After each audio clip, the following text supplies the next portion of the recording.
Juan Camilo, muchas gracias por tu comentario.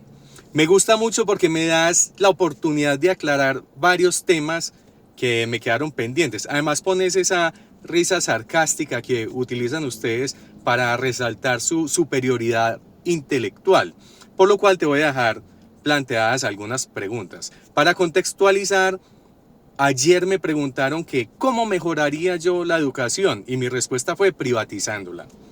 Respondiéndole a Juan Camilo, lo primero a decir es que me sostengo en mi idea de prohibir la promulgación del socialismo. Yo, por ejemplo, no entiendo cuál es el parámetro que utilizan ustedes para medir la maldad, porque 6.400 muertos les parece una pila impresionante de muertos, y la es.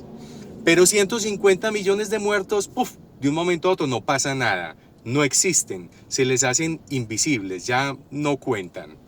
Una pregunta, Juan Camilo, ¿prohibiría usted una escuela de falsos positivos, sí o no? ¿Cuál sería la diferencia tan sustancial para no poder prohibirla por la promulgación del socialismo, sabiendo que cargan con más de 150 millones de muertos encima? A mí eso me queda como difícil de entender.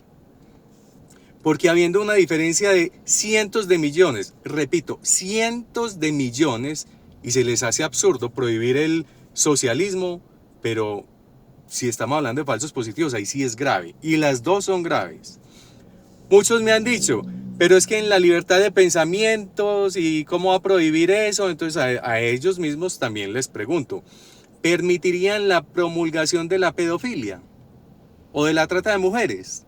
¿O escuelas de sicariato? Y vuelvo y pregunto, ¿cuál es la diferencia?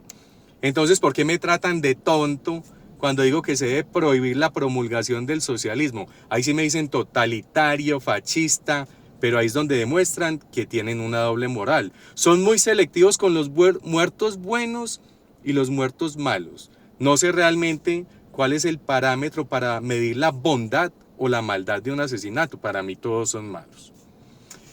Segundo, a los que dicen que es que hay colegios públicos y universidades públicas muy buenas, que cómo se va a privatizar la educación, estamos de acuerdo en que los hay. Pero ¿qué los hace pensar que a los mejores profesores no los pueden contratar colegios o universidades privadas?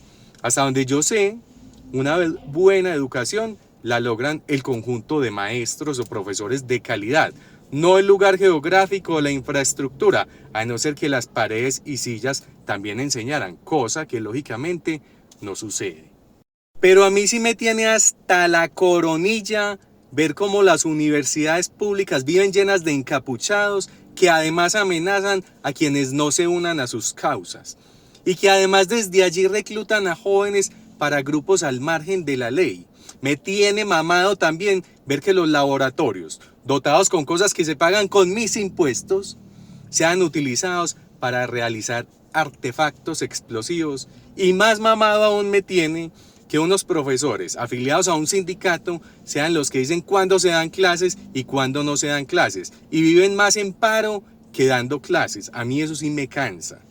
Privatizar la educación es el primer gran paso para acabar con esos males. Y otros me han dicho que por la corrupción que hay en Colombia, entonces los vouchers son inviables y son un peligro. A ellos también les pregunto, ¿cuánta gente creen que se necesita para girar los recursos a las universidades? ¿Cuánto creen que se van en coimas en cosas tan imperceptibles como, por ejemplo, las empresas que se eligen para que hagan el aseo, o las que hacen el mantenimiento, o las que hacen la vigilancia en esas instituciones? Ahí se va una cantidad de dinero del Estado. Y además hay que mirar entonces a quién le pagaron esos favores. Hay que contratar otros más para que vigilen si esa plata se va a utilizar o no se va a utilizar bien. Y otros más que tienen que sancionar si no se utilizan bien. ¿Cuánto creen que se va en toda esa maraña? Mientras más grande es el Estado y más burocrático, también es más corrupto y el dinero se pierde a chorros. Ahí hay dinero de sobra para entregar vouchers para que los estudiantes elijan dónde quieren estudiar, e incluso se les podría también subsidiar el transporte. Y en las entidades privadas se les acaba el cuentico que se demoran una década pues haciendo una carrera. El que no alcanza las notas se va, porque eso se volvió una alcahuetería pagada por todos.